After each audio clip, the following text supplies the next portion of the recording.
on NBC.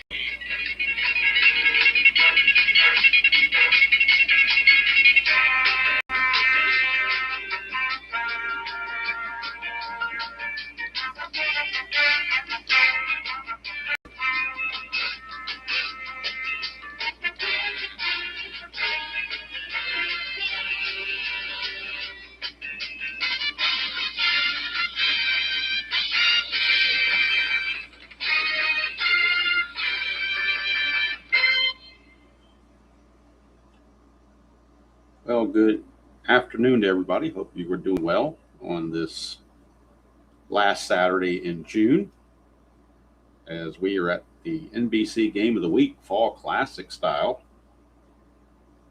between the Montreal Expos and the Pittsburgh Pirates. So we'll look at the peripheries and see who we've got starting and everything else that fits in with that. We have Blyleven against Scott Sanderson. And let's see if I can move this around just a little bit to get the dice tray in here as best I can. Still not what I want. I'm working on it, folks. I'm working on it. Still, that's a skewed thing here. I don't know why it's so skewed, but it is. Come on, give me something here. All right, this is not working the way I want to work it here. It's funny how I have a different setup for every game, whether it's Strat-O-Matic or payoff pitch or history maker golf. This webcam stand is all over the place. This might work. I think this might. Let me back it up just a hair. I think we can get everything in here now. I think that's the best I'm going to get it right there, where you can see everything. You can even see the lineups here. Can't see the score sheet, but you can see everything else. So hopefully that is sufficient. Hello, Ben, and hello, Kenyon. Good to see both of you. Yeah, and I was, obviously, well, last night I recorded the Rockies game, but still, everything has its own little positioning, so to speak. All right. Decided to go with Pittsburgh Pirate color dice tonight, or today, rather. So back to the larger size dice. Let's see here. We're at Three Rivers Stadium in Pittsburgh. So if we look at the ballpark card, you can see that foul balls are 6 to 8, foul outs are 9 to 16. So it's a good chance there'll be some foul outs going on. 1 to 3 for home runs, though, so it's pretty forgiving for home runs. A lot of stadiums, maybe just a 1 for a home run, but this one's 1 to 3. And, of course, before we do anything else, we need to have bullpen sessions for both teams. So I've got this yellow peg to represent Pittsburgh and the red peg to represent Montreal. We'll first roll for Blyleven, see what he gets on his grades. And he gets a 20, so he's on his C grade. Not too good for Blyleven. Sanderson, he's on his A grade. So let's see if that makes a difference. We got one guy on his A grades, one guy on his C grades. We'll see if that plays a part in it. You can't see Kenyon in the chat because he's right there. Thank you, Kenyon. Like I said, I've been waiting years for that to happen, and it finally did. So I've got it. I've got that score sheet printed out and set to the side so I can always reference it. Also saved it on the Strat computer, so I have documentation on that. As it was July 2nd on the replay date. I still don't remember what the date was on the cycle I had for Greg Gagne. I don't remember the exact date that was, but I guess I can go back into Gagne's game log and figure that out. But anyway, I did want to. I mean, no hitters don't come along very often, so it took me a long time to get one. Finally got one, so might be the only one I ever get, but at least I got one. So anyway, Pirates and the Expos from Pittsburgh, and we'll look at get a closer look here at the starting lineups for both teams. Cromartie in left, Scott at second, Dawson in center, Perez at first, Carter catching, White in right field, Parrish the third baseman, Jim Mason journeyman shortstop is at the shortstop position, and Sanderson's the pitcher. For the Pirates, Moreno, Foley, Parker, Stargell, Robinson, Ott, Garner, Stennett, and Blyleven. Bill Matlock has not yet come to Pittsburgh. That will be later on. So right now they're going with Garner at third, Stennett at second. Once they get Matlock, they'll move Garner to second. And I believe Stennett actually gets traded away or released or something. I'm not sure what happens to them. Hello, Brown. Good to see you.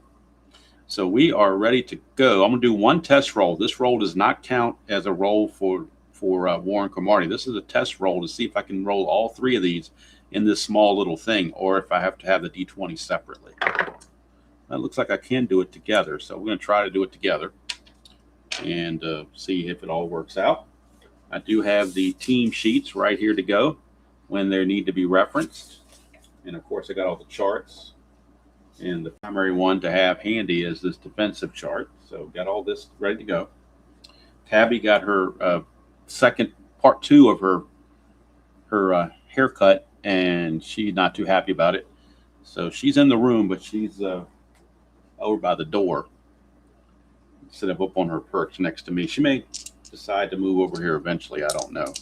I hope she stays where she is, because I like having the book in that spot. Makes it easier for me to reference the results. All right, so we're ready to go. Warren Cromartie facing Blyleven, and that is a 24. 24 for Cromartie. It's a hit by pitch on a 1, but that's a 5, so it won't be a hit by pitch. It will be an out, and that's going to be an 18, which is a fly to center field. And there's one away. Might be a little bit too much glare. Let me tone down the light above here just a little bit. See if that helps the glare some. It's going to bring some shadows in, but I think it'll keep the glare off the cards. At least hopefully it will. So Cromartie is out. Hello, Philip. And here comes Rodney Scott, the second baseman. Whoa, look at that. I got hung up, so maybe I'm going to have to do it one at a time, because the D20 and this big dice will not fit through this chute all at once. So I'm going to roll the 2D6s and then roll the D20. So for Scott, a 53, that's a range check. So range check. So we're going to not need the D20 right now anyway. We're going to re-roll and see who the range check is on. It's a 26, and that range check is on the right fielder, Dave Parker. So if we go to Parker on the team sheets, look at his range in right field. Parker's range is a 10. So 1 to 10, and he will make the catch. And he does not. It's a 17. It's a failed range play on Parker. And it's going to be a single, just one base. Batter advances one base. So unable to get to it was Parker. And that will mean that Rodney Scott is aboard with one out. And now that'll send up number 3 hitter, Andre Dawson, the Hawk.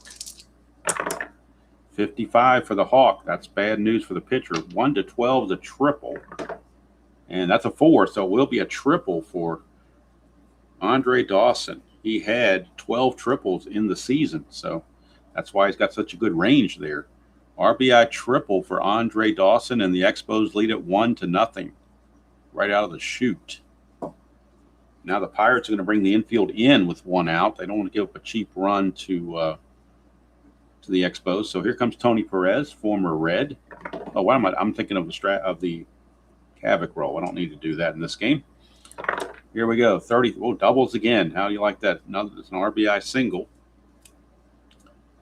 RBI single, and it's 2-0 Expos. One of the reasons why I like Strat-O-Matic so much, doubles don't matter.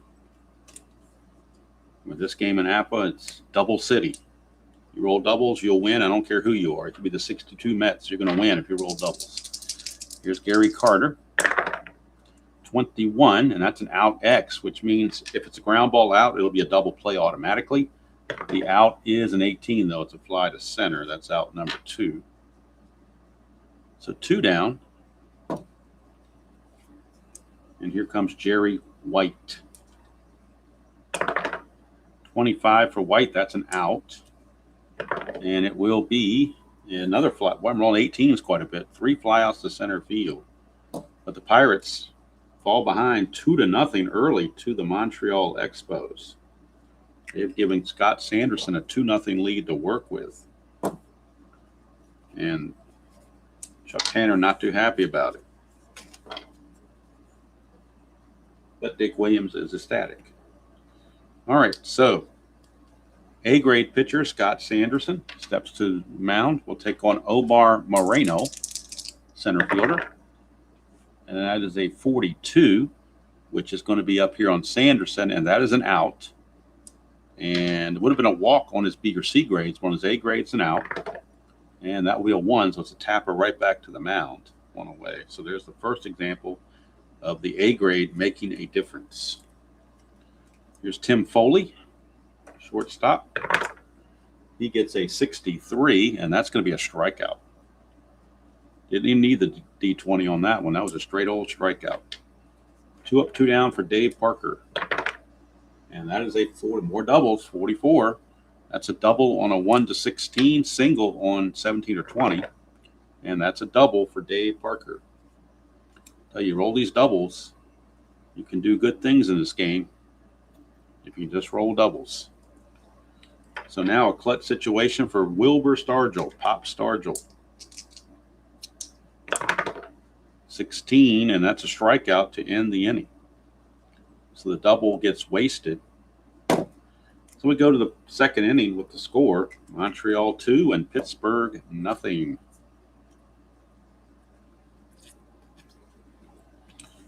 And Larry Parrish will lead off the top of the second against Blyleven.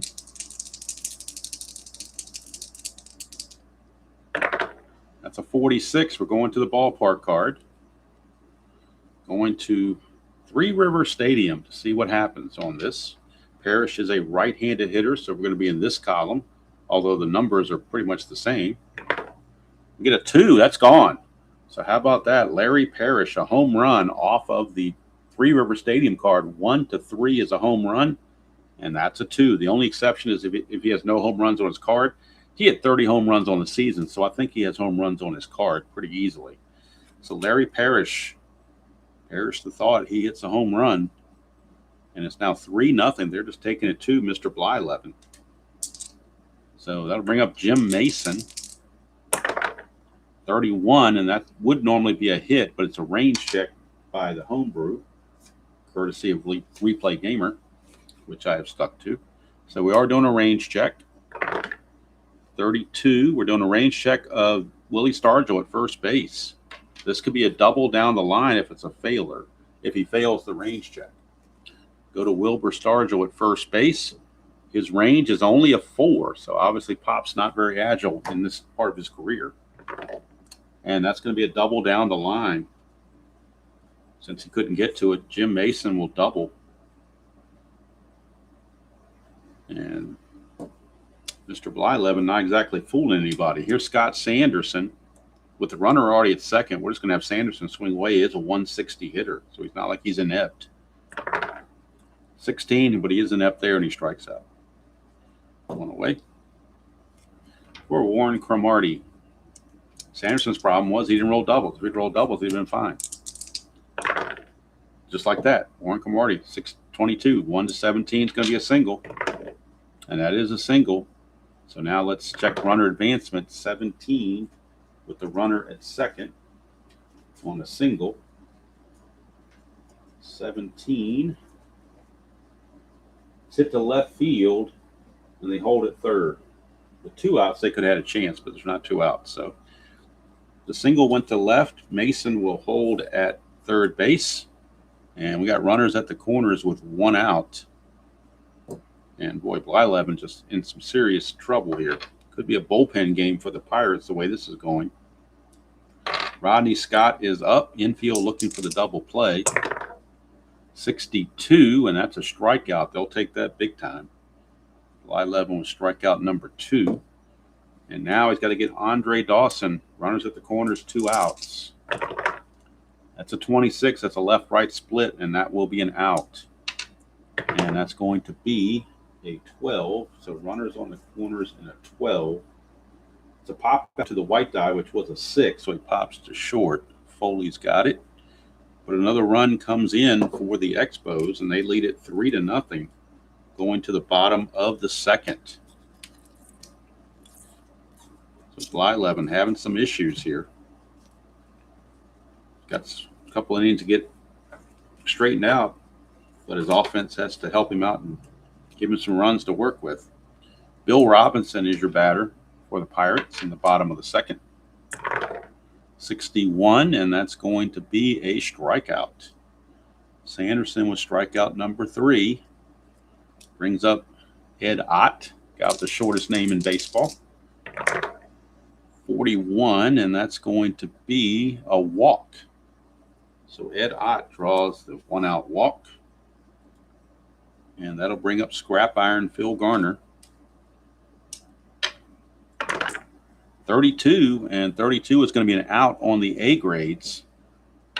Let's see what the out is. It's a 6. Runner at first should be a ground out to short. This could be some sort of a double play, perhaps. Let's take a look here. It's a 6, so it's a ground out to short. White die is a 1. No, the white die wasn't a 1. So it will be a 6-4-3 ground out unless the shortstop has a weak arm. So we're checking Jim Mason to see if he has a weak arm. If he has a weak arm, it will not be a double play. Mason has a weak arm, so it will not be a double play. Instead, it will be a fielder's choice, 6-4 for out number 2. So because of the weak arm, Garner was able to beat the relay. So 2 outs, runners at first and second. Now, these are the kind of things I like about Fall Classic, these little idiosyncrasies about having weak arms for double plays and stuff like that. So that's one of the draws I have to this game. Push Strat's number 1 for me, regardless, but Fall Classic is right there. A little bit behind, but they're probably strong second. All right, here's Stennett. 26, I'm sorry, Stennett, not Garner, my bad. Doesn't matter, it's righty-righty matchup on a 26, so he's out. And the out will be a 16, which is a grounder to short. Third out of the inning, so it doesn't matter about double plays or fielder choices. It's just an out. So we go to the third. It is still 3-0 favor of Montreal, as the Pirates just can't get anything going against Scott Sanderson, particularly on his A grades. So now Tony Perez will lead off the top of the third, and that is a 12, and that's going to be an out. And the out will be an 11. Bases empty, and 11 is a ground out to the white die, which was a 2. So it's a grounder in front of the plate that Ed Ott pounces on.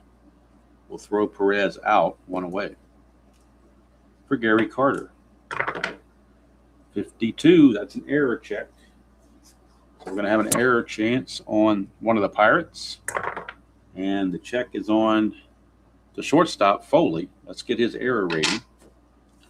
Foley's error rating at shortstop, Foley, his error rating is only a 5, so pretty good. So as long as we roll 6 or higher, he makes the play. That's a 4. It will be an error on Foley. So nothing's going right for Pittsburgh right now. And I believe the error on a 36, it's an infield play, so just a 1-base error. But Gary Carter will reach on the E6. And that'll bring up Jerry White. 16 for White. That's an out with an X there. So if it's a ground out, it's an automatic double play. But it's a 20. Let's see what that out is. 20 is a line out to the white die. And the white die is a 6. And that's a line out to short for out number 2. And that'll bring up Larry Parrish. Parrish, 35 against Blyleven is a base hit. Check the base hit with the runner on first and see what happens. It's a 4. It's a left field advance to third if it's a fast runner. The runner on first is Carter. He's average, so he will hold at second base. So just a 1-base advancement. And that will bring up Jim Mason. Mason doubled his first time up. And he rolls doubles again. 33. 1 to 8's a walk. 9 to 15's a strikeout. That's a 9, so he struck him out. Strikeout number 3 for Blyleven. And he finally pitches a shutout in 1 inning. Expos come away empty-handed, but they still lead it 3-0 over the Buccos. And now Blyleven will get a chance to bat. A 129 hitter, real world. Typical pitcher stats, no power, 129 hitter. So he'll occasionally get a hit, but he's got to get like a 66 to really get a hit here, or get something off Sanderson, one or the other. That's a 55, and how about that? 1 is a triple, 2 is a double. Anything else, he strikes out. So, or in one of that, so that is a strikeout. Tabby, come here. Come here, Tabby. All right, Tabby wants to leave, so let me put the strikeout in the scorebook, and then I will let Tabby out. All right. Go out there. Go out there. All right, so Blyleven is out on strikes. Back to the top of the order for Omar Moreno. And we get a 44, doubles again, single plus. That means he's going to automatically steal, or at least attempt to steal, because of that plus sign. So we look at Omar Moreno, and he is a 16 rating.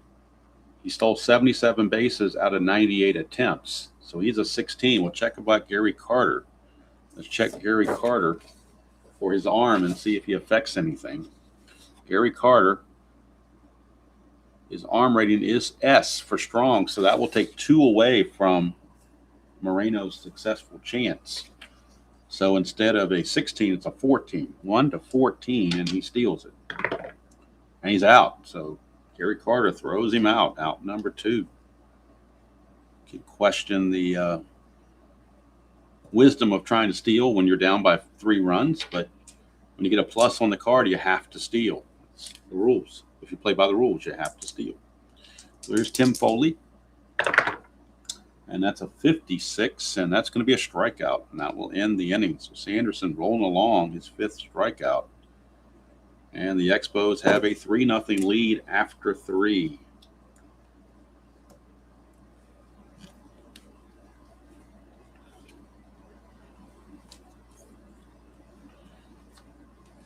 And we will go to the pitcher, Scott Sanderson. He will lead off for the Expos in the 4th. Brown, this is Fall Classic Baseball. Fall Classic. Fall Classic Baseball. All right. Here is Scott Sanderson.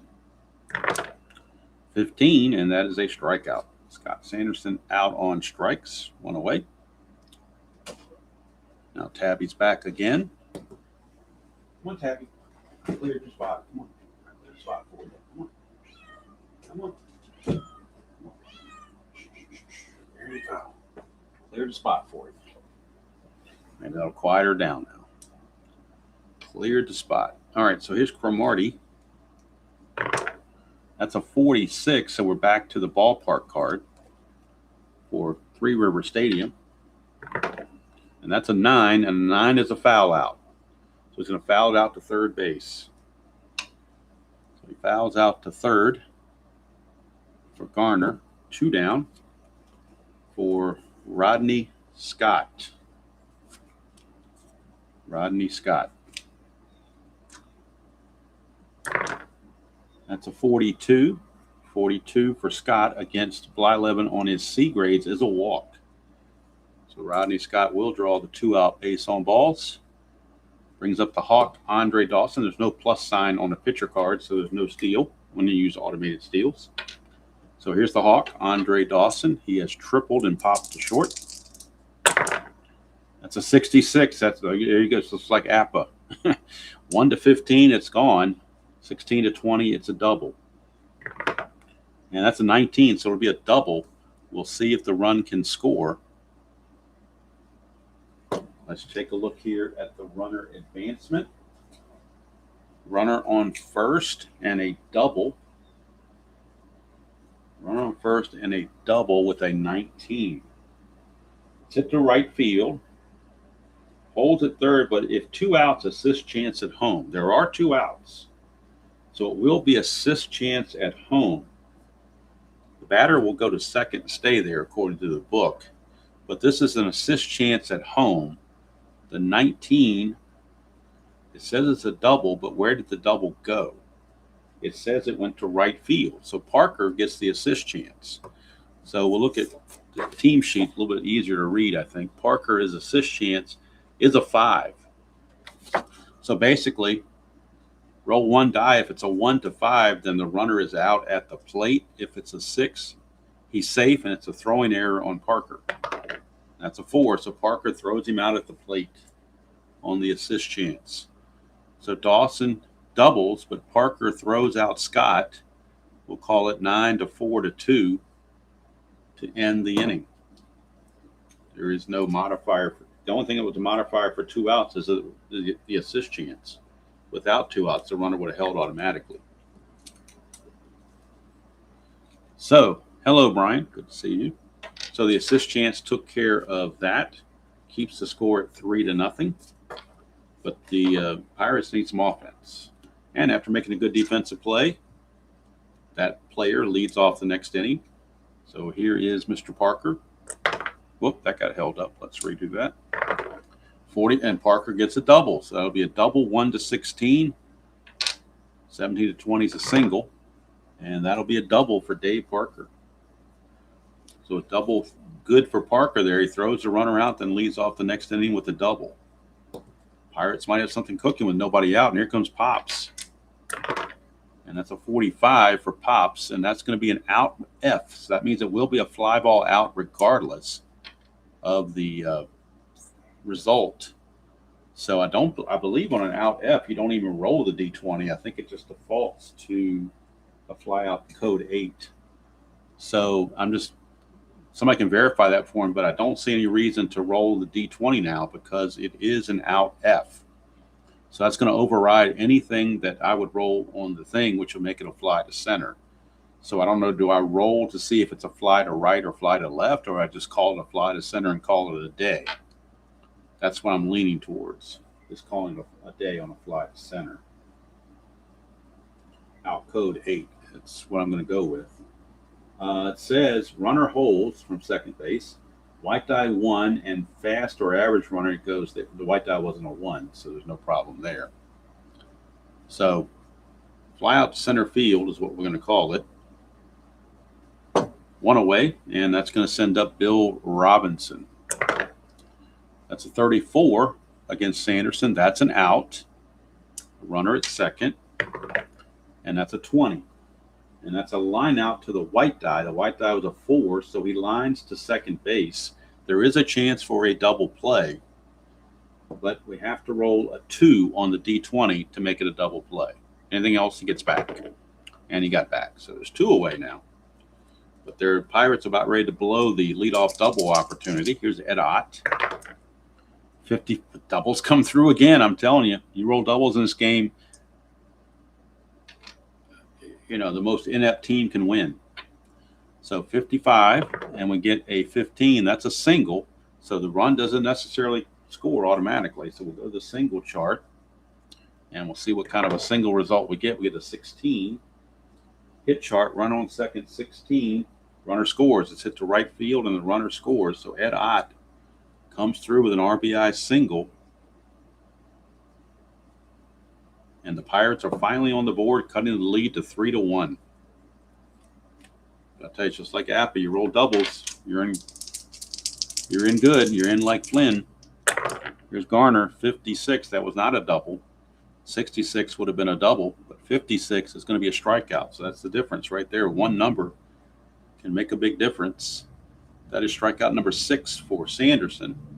But the Pirates do get on the board, cut the lead to 3-1. And we go to the 5th inning. But at least the Pirates have broken the seal on the shutout. Maybe that will encourage them and inspire them for more runs. We shall see. All right, here is Brian. Are you talking about 1980 in this game, or I'm assuming you're talking about Fall Classic? All right, here is Tony Perez to lead off. That's a 65, and that's going to be a home run chance for Perez. It's a 1-13 on Blyleven to give up the home run. No modifier from Perez, so a 1-13, and it's gone. And it's gone. Home run, Tony Perez. Now, had Blyleven been on his A grades, that would have been out because that's only 1-7. But on his C grades, he doesn't have his good stuff, and he gets taken deep by the veteran Perez. And the Expos get that run right back. It's now 4-1. Tabby, what are you doing, Ruth? Come here. Tabby, come here. You sit up here. Come on. I'll move my book. You can sit here. All right, so Perez gets the home run. Oh, inside pitch. I'm sorry. No, inside pitch advance is garbage to me. I spent all that money on inside pitch seasons, and they swore up and down that version 4 or whatever it was the last version ever you needed. And now, if you want to play inside advanced, not only to buy the game, you got to go rebuy all the seasons again. So I ain't doing that. If RJL wants to have fun with it, go right ahead. I'm not doing it. So, all right, here is Gary Carter. And more doubles. What do we need? More doubles. It's a single for Gary Carter. I feel like I'm playing APA all of a sudden. All these doubles. And by the way, friends don't let friends play APA. That's public service announcement for everybody. All right, here's Jerry White. 53, we got a range check. So we'll go to our range check on a 53, see who the range is. It is a 45, and that's going to be a double. I'm sorry, a range check at the second baseman. And that's Stennett. Stennett's range as a second baseman, his range is a 15. Very good for his range, 15. See if he can get to this. He does not. Wow. And even at a 15 range, he doesn't get to it. So it's going to be a single plus to center field. That means the runner on first advances 2 bases. The batter stays at first. But, boy, a tough break there not to make the range play. Blyleven kind of needed Stennett to do that, and he didn't do it. So now runners at the corner, still nobody out, 4-1. They're playing for the double play. They got to have outs. 25 for Parrish, and that is an out. Runners at the corners, and the out is a 12. So let's go to our out chart with runners on the corners. A 12 is a pop-up to the white die. White die is a 5, so he pops it up to third, so that'll help. That'll keep the runner stationary. One away for Jim Mason. Now a double play gets him out of the inning.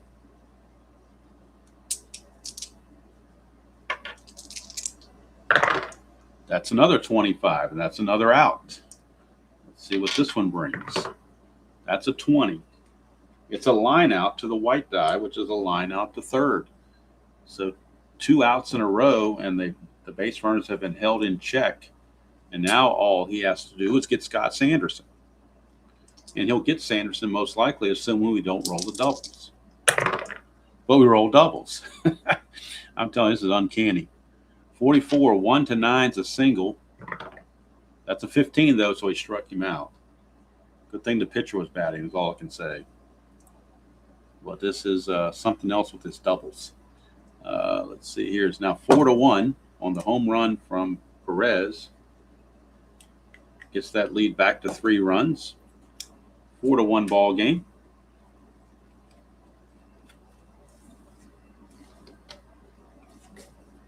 And if Strat-O-Matic had the 79 season in Super Advanced, I would be playing that in this NBC Game of the Week instead of Fall Classic. But next year, I already bought the 1980 season, so I'm ready to go for next year for Strat-O-Matic. 1980 will be the engine for the NBC Game of the Week. We did season ticket last year, Fall Classic this year, so it's time to get back to the best game in the world, and that's Strat-O-Matic. All right, here is Stennett. And yes, I'm biased. 55 more doubles. I mean, I might as well just give up with the double stuff here. 1-2 is a double. Anything else is a single. That's a single for Rennie Stennett. Rennie Stennett gets aboard. Now, Blyleven. Do we pinch hit I think we're going to pinch hit for Blyleven because he just doesn't have it, and they got a deep bullpen. So they're going to the bench and the bullpen. So first things first, we'll check out the bench players according to the Action PC computer. These are the guys that are available off the bench. We have 2 left-handed hitters, Mike Easler and John Milner, and we have 4 right-handed hitters, Manny Sanguillen, Dale Berra, Lee Lacy, and Steve Nicosia. So you would think they would want to go to a lefty. And we're going to go to Mike Easler, the hit man. The hit man will pinch hit for Blyleven. Blyleven's going to go 5 innings. And that's it for him.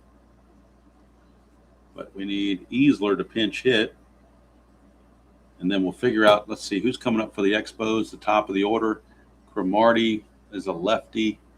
Scott's a switch. Dawson, right. So other than Cromartie, everybody else is right-handed. So right-handers in the bullpen for the Pirates. Actually, it's easier to check the left-handers. The only one that got this left-handed is Grant Jackson. Everybody else in the bullpen, you've got Bruce Keeson. You've got Jim Bibby. You've got Ed Whitson. You got Enrique Romo. And, of course, you've got Kent DeColby. But obviously, being down, they're not going to use DeColby. So it looks like they might go to – well, it depends on how many runs they score this inning, if they score any at all. If they get closer, they'll probably go to Romo. If it stays 4-1, they'll bring in more of a mop-up guy. So right now it is Easler pinch hitting. He hit 278 in 54 at-bats. 24, and he's out. Runner at first, out. And that's a 15. So we'll go to runner on first chart. The out chart on a 15 with a left-handed batter. And that's a grounder to first with the runner going second. So it's a 3 unassisted. That play is made by Perez, 3 unassisted, but the runner does go to second base. So Easler is out. And we're back to the top of the order for Omar Moreno. And that's a 24 from Moreno. No, Tabby, no, stay back. 24 from Moreno. He's hit by a pitch on a 1-3. Anything else, he's out? No, he's going to be out. So the out's going to be a 14. And that's with the runner at second. It's a ground out to second with the runner going to third. So runner goes to third, but now they're a 2 away. And it's going to be up to Tim Foley to bring home the run. Tim Foley. That's more doubles. What do you expect? It's a base hit, scores the run. I could get hits in this game as long as I roll doubles. And I can't hit worth a lick. So that was Foley, not Moreno. So Foley still gets the single. So because it's a double, he's going to get a single. What do you expect? So it doesn't matter. Like I said, I could have Santa Claus batting. He'd get a base. He'd get a single on a double like that. So here, I don't know, keep track of how many times I roll doubles. It's just insane. But it is 4-2, and here comes the Cobra, Dave Parker. 23, and that's a strikeout to end the inning. Strikeout number 7 for Sanderson. Pirates do score a run, though. Cuts the lead to 4-2 after 5 innings. And since they got it to a 2-run game, let's see, they will be bringing in Enrique Romo, the right-hander. Enrique Romo will come on and pitch for the Pirates. They're hoping he can go at least 2 innings. He can face 9 batters. That's his fatigue number. We'll do a bullpen session. And that is a 2, so he's on his A grades. Enrique Romo on his A grades. No double switch right now because the pitcher spot is still 6 spots off. So we're going to stick with the regular batting order. But right now here is Warren Cromartie. 26. And look at that. We're bringing a righty against the lefty. It's a left-right split for a base hit. How do you like that? But the reason we brought the righty in is because all the other batters coming up are right-handed. So Cromartie gets the base hit. And that'll send up Rodney Scott, who's a switch hitter. And that is a 16. That's an out X, possible double play. That's a 14. That's probably a ground out. If it is, it'll be a double play. 14 is a ground out to second. And we don't have to worry about if the second baseman's a strong arm or not because it's an X on his card, which means he's susceptible to double plays. And Enrique Romo gets that double play, 4-6-3. Giovanni's Tailor Shop tailor-made double play, by the way. Giovanni's Tailor Shop in Lemoyne, Pennsylvania. If you're in that area and you need some tailoring needs, stop by and see them. Tell them Demo sent you. They'll give you a discount. They are the unofficial sponsor of the channel, but the official sponsor of the Giovanni's Tailor Shop tailor-made double play of the game. So here's Dawson. He is doubled and tripled. 41, and that's going to be a walk. So big double play turned, makes this walk not so bad. 2-out walk, and that's going to take it to Tony Perez, who homered his last time up. 42. 42 is going to be an out. And let's see what kind of out it is. It'll end the inning on a ground ball to second. So Romo pitches a scoreless sixth, keeps the score at 4-2. If I can get this pinned right, 4-2. And the Pirates now have a chance to make a move and get a little closer. They got Pops Stargell to lead it off, followed by Robinson and Ott. So Willie Stargell. 15 for Stargell. He strikes out. That is strikeout number 8 for Scott Sanderson. Lumber Company with holes in their bats. Here's Bill Robinson. 36, and that's going to be an out F, so it's automatically a fly to center. Don't have to roll for anything else. It's a fly to center. And now 2 outs for Ed Ott. And that's a 16, and that's going to be an out. And that out is going to be a grounder to short. Handled by Mason. 1-2-3 inning for Scott Sanderson. Sanderson can face 27 batters, and he has faced to this point 24, so he's at least good for another inning. They can get 7 innings out of Sanderson, they'll probably be happy. Turn it over to the bullpen. So we start the top of the 7th. Romo will be facing Carter, White, and Parrish. Hello, Kevin. Good to see you. Carter, White, and Parrish. That's a 42, and that's going to be an out for Romo on the A grades. B and C grades, he would have walked Carter, but with the A grade, it is an out, and the out's a ground ball to short. 1 away. Brings up Jerry White. 53, we got a range check.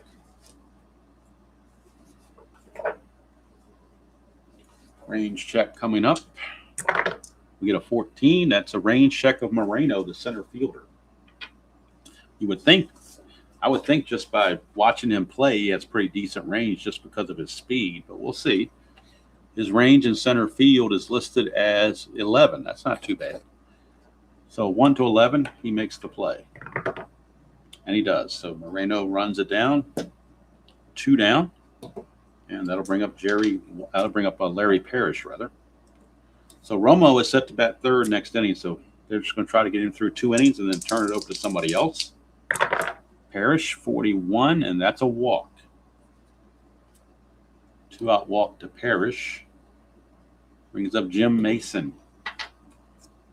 No relation to Perry. 62, and that's a strikeout to end the inning. Nothing doing for the Expos. We go to the 7th inning stretch. It is Montreal 4 and Pittsburgh 2, and that's going to be it for Romo. They will pinch hit for Romo with John Milner. I think they call him the Hammer. I think that was his nickname with the Mets. I'm not sure if he had that nickname with the Pirates or not. But we're going to have Garner, Stennett, and Milner. Those are the scheduled hitters for the Pirates in the bottom of the 7th. And then the Pirates will need a new pitcher for the 8th. So let's see here, Milner. Get the pinch hitting. So Romo is going to go 2 innings, and he's going to give up a hit and 2 walks. He struck out 1, gave up no runs, which was more important than anything else. I didn't do the totals on Blyleven, so let me total that up real quick. 1, 2, 3, 4, 5, 6, 7, 8, 9, 10, 11. I got him for 11 hits. And, of course, the 4 earned runs. About walks and strikeouts for Blyleven. He struck out 5. And he walked just the 1. Looks like Scott was the only guy he walked. All right, so we are going now to the bottom of the 7th. Keep an eye on Sanderson. He can face 27 batters. This is batter 25, Phil Garner. Sanderson is scheduled to lead off the next inning, so they'll probably cap Sanderson at 7 innings and turn to the bullpen. So right now it is Phil Garner. 32 for Garner, and that's going to be an out.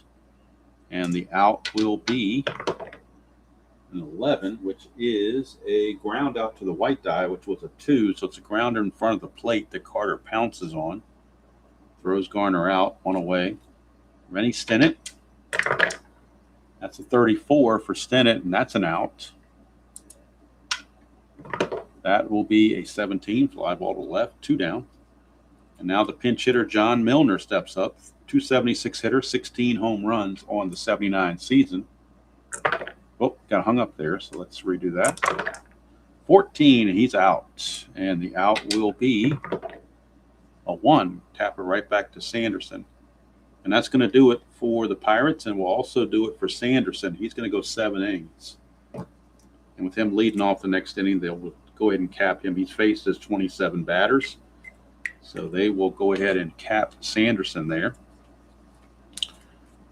So the question is, who's going to be the pinch hitter? Well, we don't know until the Pirates bring in a relief pitcher. The Pirates have to commit to a relief pitcher before the Expos worry about a pinch hitter. So who's going to be the relief pitcher? Let's see here. They're going to go to Grant Jackson, a left-hander.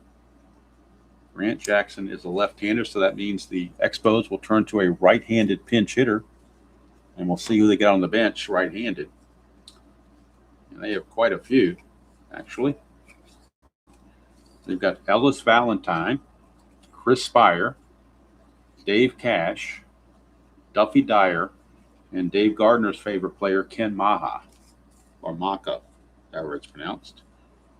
2 lefties, Hutton and Saleta. So those are the available guys out of the off the bench for the Pirates, according to Action PC Computer. And it looks like the obvious choice to me should be Ellis Valentine. So that's where we're going. So Ellis Valentine will pinch hit for the Expos against Grant Jackson. Get the numbers on Sanderson. He goes 7 innings, gives up 1, 2, 3, 4, 5, 6 hits, 2 runs. They were earned. He struck out 8, and it looks like he walked 1. He walked Ed Ott. That was it. So there you go. If you want to get a quick snapshot of my messy score sheet to date, that's what the pitching lines and the score sheet looks like, as Ellis Valentine is about to pinch hit against Grant Jackson. But we need a bullpen session for Grant Jackson before we do anything else. That is a 13, so he's on his B grades. So Ellis Valentine will pinch hit. And depending on if the Expos score any runs or not, that could make a difference in who they bring in for relief. So we'll hold off on the relief pitcher for now. Ellis Valentine, 42 for Valentine. That's a walk. Valentine draws the pinch hit walk. Pinch hit walk for Valentine. He's aboard, and here comes Cromartie Lefty-lefty matchup with Grant Jackson. And more doubles. 55 is going to be a double. Let's check runner advancement and see if the runner can score. That's a 19. The runner at first. Base hit. Runner advancement on a double and a 19 says it's hit to right field and he holds at third. So it's hit to right. They will not run on Dave Parker. Second and third, nobody out, and that's going to be it for Grant Jackson. He's going to face two batters and can't get anybody out. They're going to go to a righty out of the bullpen, and they will turn to – who do we go to here? They're going to go to I don't want to go to Colby. That would be a little bit weird to go to Colby. They're going to go with Jim Bibby, a right-hander, against these switches and right-handers that are coming up. So Jim Bibby will take over. Grant Jackson didn't get anybody out. Gave up a walk and a hit. Infield has to come in. Don't give up any more runs than you have to. So bullpen session for Bibby. That's a 13, so he's a B grade for Mr. Bibby. Infield in, nobody out. Rodney Scott, the batter. 31, and that's going to be a range check. So go to our range check and see who the range check is on. Oh, got held up here. We get a 62, so it's a range check on Tim Foley, the shortstop. Bring up the team sheet for Tim Foley and see what his range is. It is an 11. His range is an 11. Now, I don't know in this game, because I haven't played it enough, if anybody's out there that plays this a lot, since it's a range check and the infield is in, does that affect the range at all? Or is there something on here that says the range would be affected by that? So I don't see anything on here that affects that. You would think by playing in, it would reduce the range, but like I said, I don't know for sure. His range is an 11, so let's see if he makes it. He doesn't make the play anyway, so it's a moot point, I guess. So it's a infield single is what it turns out to be, but it's enough to score a run. And that run is charged to Grant Jackson. Cromartie will stop at third. It is now a 5-2 game, but the runners are still in the corners with nobody out. So the infield will remain in for Andre Dawson. Bibby needs a strikeout or something. 64, and that's an out. We'll see what kind of out it is. It is a 15. So we go to runners on the corners with the infield in. And the out is a 15. And it says here, the infield in, see below. All right. It says roll 1d6. 1 to 2 is a single, 3 is a range check. That's kind of weird. Roll d6. Because if the infield was back like normal, it would be a chance of a double play. But with the infield in, it says see below, roll d6.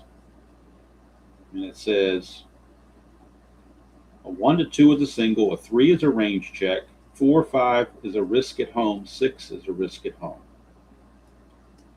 So we'll roll 1d6 and see what happens, see if we can figure this thing out. And we get a 6. So according to this chart, and I'll show it to you real quick, what it says here, if we roll a 6, it's a risk at home. Risk at home, 1 to 2 safe, 3 to 6 out, but a fast runner on first to third. Fast runner on first goes to third on a single. But we didn't get a single. We got a risk at home. So 1 to 2 he's safe, 3 to 6 he's out. So I'm assuming with a risk at home, that means the runner has to try. It doesn't give me an option here that I can see anywhere that he holds. So it's a 1 to 2 he's safe, 3 to 6 he's out. So he is safe. So the runner comes home, he is safe. It's a fielder's choice. The run will score. And everything coming up roses for the Expos. I'm assuming I did that correctly. Still nobody out. by the way. 2 runs are in. It is now a 6-2 ball game. And here comes Tony Perez. 34, and that's going to be an out. Could really use a double play right about now. That's a 7, though. It's a fly to left. But at least they got an out. It's the first out of the – I'm sorry. Yes, the first out of the inning. So that'll bring up Gary Carter. We get a 53, and we're back to a range check again. Back to a range check. Hello, Ernest. Good to see you. That is a 24, so we're doing a range on Parker.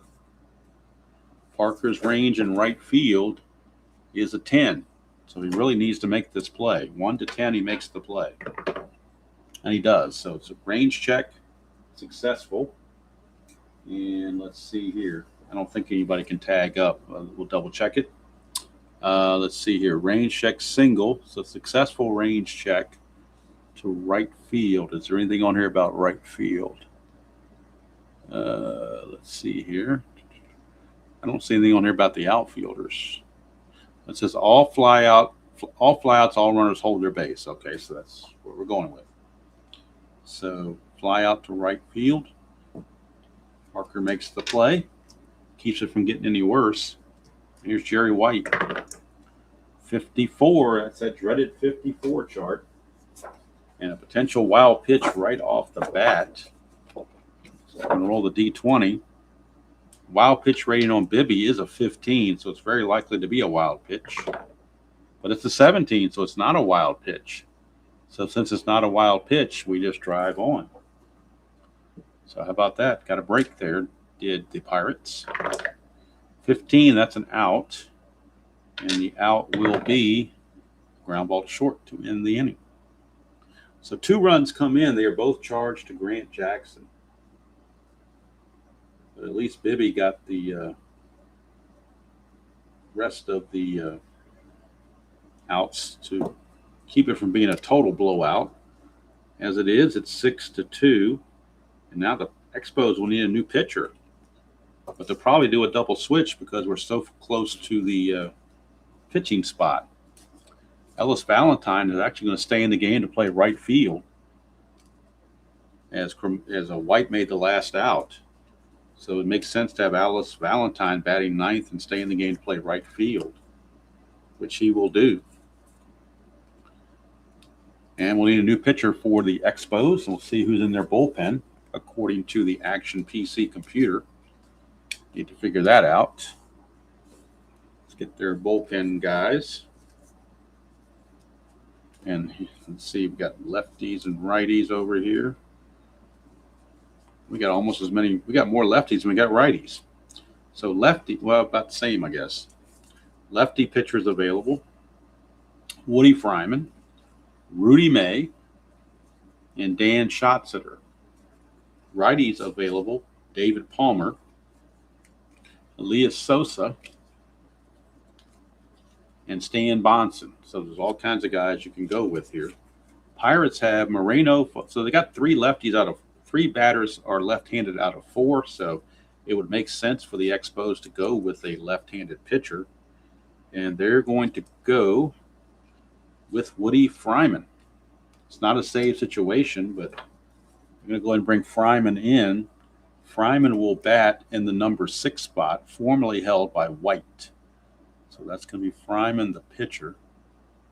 And in right field now is going to be Ellis Valentine. He will bat 9th in the right field position. So there's your obligatory double switch. Helps their defense too, because Valentine's a much better defender in right field than was White. So bullpen session for Woody Fryman. Hello there, Dr. D.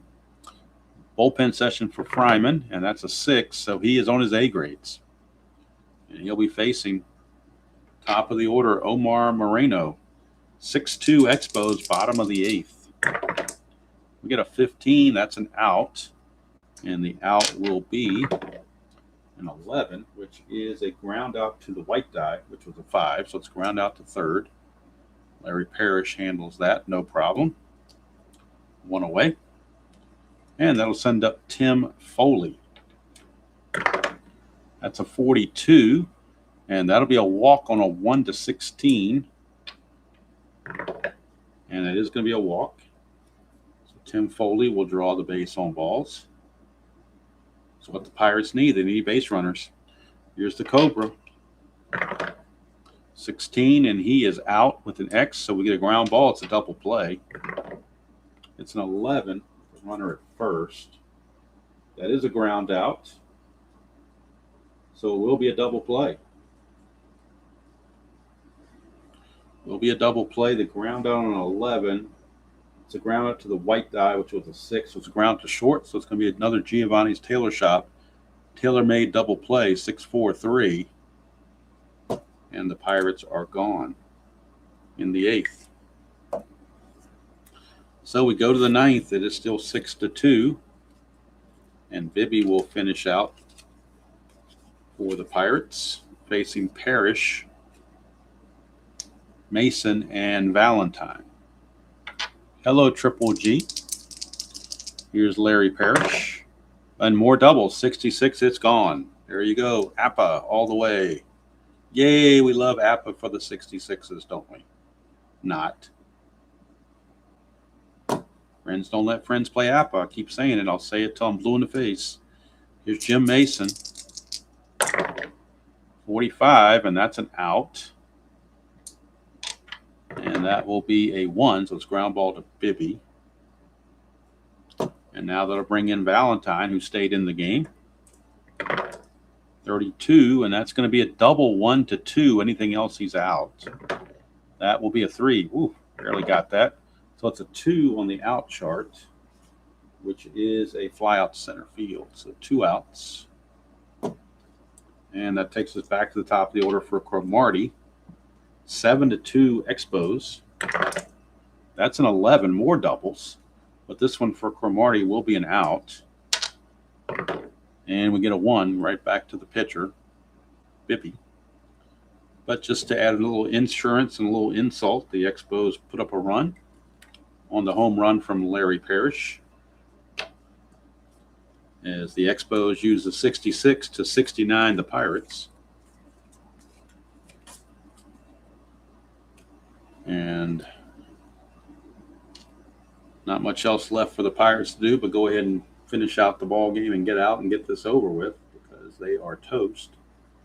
Bibby's going to go 2 innings, give up 1 run on 3 hits. So for the Expos, I've got them with 7 runs and a total of 16 hits. They have just pounded the ball.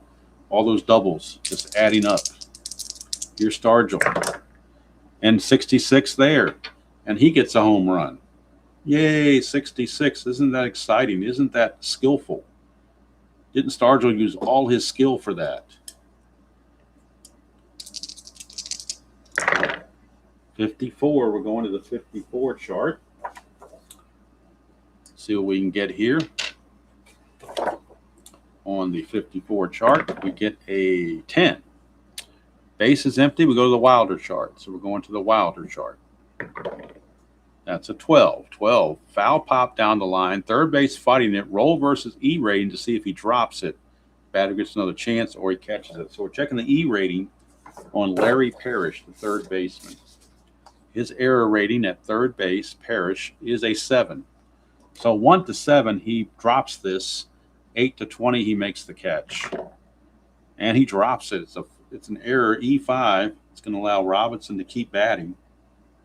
But it is going to be an error. Add to their cause. So Robinson gets a swing on the house.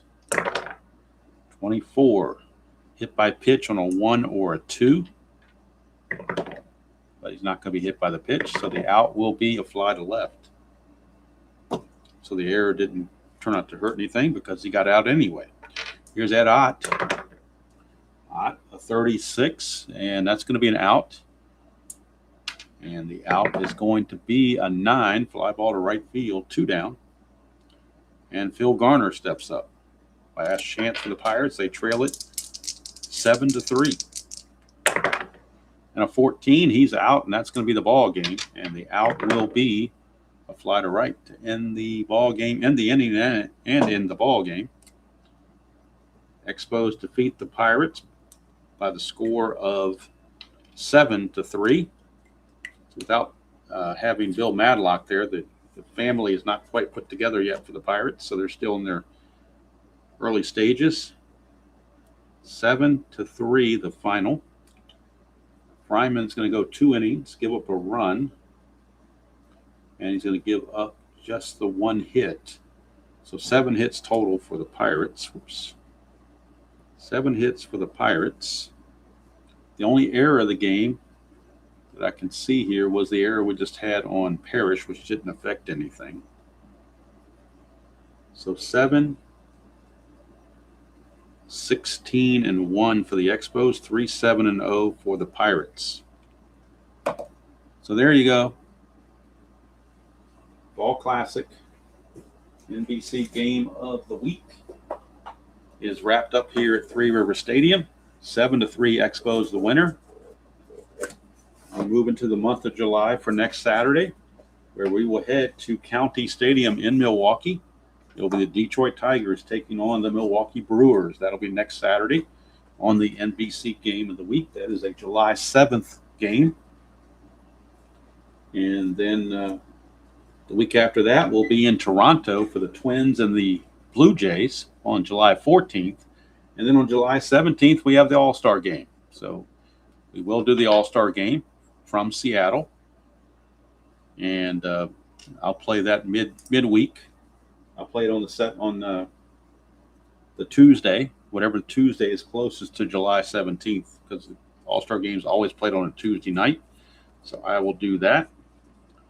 Probably preempt the Rockies Strat-O-Matic 25 just so I can get the All-Star game in. But anyway, that's what we have. So I hope you all enjoyed that presentation of the NBC game of the week here at Three River Stadium in Pittsburgh, where the Expos rout the Pirates. Well, not rout, but they thoroughly beat the Pirates 7-3. Winning pitcher was Scott Sanderson. Loser was Blyleven. There was no save because of the score differential. So that's going to do it from here. Reminder, later tonight, we'll have the Rockies game against the Padres around 9 o'clock tonight. Also tomorrow, we'll have Sunday Basic Sunday in Strat-O-Matic Basic. I'll pick a game from 1962 that was played on a Sunday close to this calendar date, and we'll play that. And then also Sunday afternoon, we will have the final round. It'll be recorded, the final round of the Valero Texas Open in History Maker golf. So that's going to do it from here. Hope you all have a great weekend, whatever you have planned. Stay cool out there. I know it's getting hot around here coming up shortly. And it's summertime, but what do you expect, you know? But that's going to do it from here. If you're going to celebrate what's 4th of July, it's not until next Saturday. But if you're going to be outside doing things, stay safe out there and enjoy playing whatever game you choose to play, even if it's APA. And I'll see you all down the road.